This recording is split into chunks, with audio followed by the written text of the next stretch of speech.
Sebagai makhluk hidup, manusia tidak bisa lepas dari hubungan antar sesama manusia yang pastinya membutuhkan komunikasi dalam setiap aktivitas kehidupannya. Tidak ada satupun manusia yang tidak membutuhkan komunikasi, karena komunikasi merupakan alat penghubung maksud dari kehendak manusia kepada manusia lain yang terjadi dalam kehidupan sehari-hari. Salah satunya adalah komunikasi yang terjadi di perpustakaan. Perpustakaan adalah lembaga yang bergerak di bidang pendidikan dengan tugas menghimpun, mengolah, dan mendistribusikan informasi kepada masyarakat. Kegiatan yang terjadi di perpustakaan yaitu adanya interaksi sosial antara pustakawan dengan pemustaka pada bidang pelayanan sirkulasi, layanan referensi, layanan bimbingan pemustaka, layanan informasi, dan sebagainya.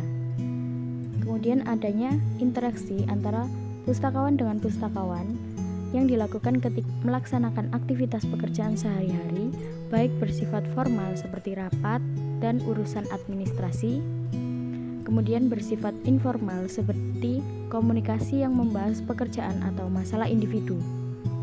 Yang terakhir, adanya interaksi antara pustakawan dengan pimpinan, dilakukan ketika konsultasi, mendapat perintah, dan sebagainya.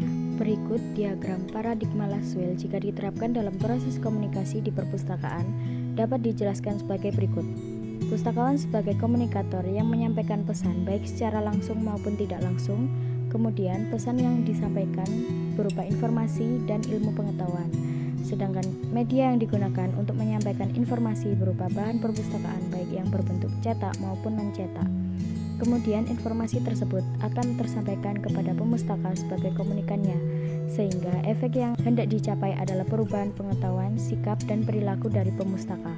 Pustakawan adalah mitra intelektual yang memberikan jasa layanan kepada masyarakat, sehingga memerlukan komunikasi kepada masyarakat tersebut.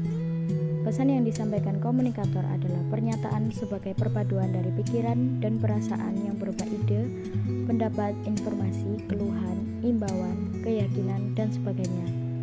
Agar proses komunikasi dapat berjalan dengan baik, maka seseorang komunikator harus mempunyai yang pertama adalah etos, adalah nilai diri seseorang yang merupakan paduan dari kognisi, afeksi, dan konasi.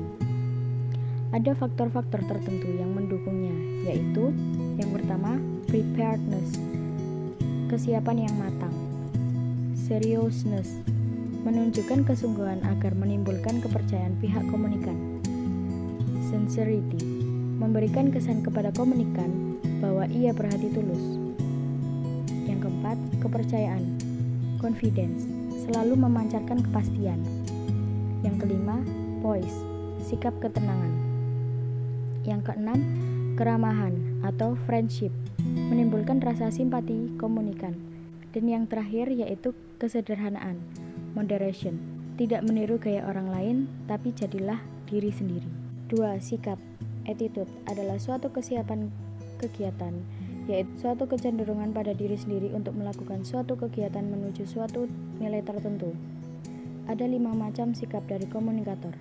Dalam hal ini, pustakawan yang ada hubungannya dengan kegiatan komunikasi efektif, yaitu yang pertama, reseptif, adalah kesediaan pustakawan untuk menerima masukan dari orang lain. Yang kedua, selektif, yaitu seseorang pustakawan harus selektif dalam menerima masukan. Ketiga, digestif, adalah kemampuan pustakawan dalam mencerna gagasan atau informasi dari orang lain sebagai bahan untuk pesan yang akan disampaikan.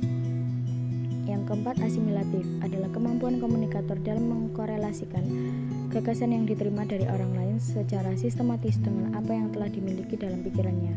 Dan yang terakhir, transmisif, adalah kemampuan pustakawan dalam mentransmisikan konsep yang telah diformulasikan secara kognitif, afektif, dan konatif kepada orang lain. Meskipun pustakawan telah melakukan komunikasi secara efektif, namun pemustaka memiliki tingkat kepuasan yang berbeda. Pemustaka yang memiliki kepuasan rendah terhadap pelayanan dari pustakawan akan mengalami keluhan. Berikut macam-macam keluhan. Yang pertama, mechanical complaint, keluhan yang berkaitan dengan peralatan. Yang kedua, attitude complaint, keluhan yang berkaitan dengan sikap. Yang ketiga, service related complaint, keluhan yang berkaitan dengan pelayanan yang diberikan. Yang keempat, unusual complaint, keluhan yang bersifat khusus. Berikut contoh keluhan.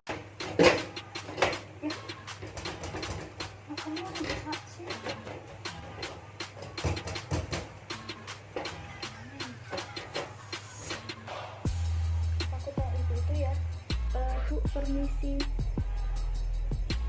Oh ya, bisa saya bantu? Ini kunci lokernya rusak. Apa ada cadangannya, Bu? Saya ada cadangannya kok. Saya ambilkan dulu ya. Oke, terima kasih.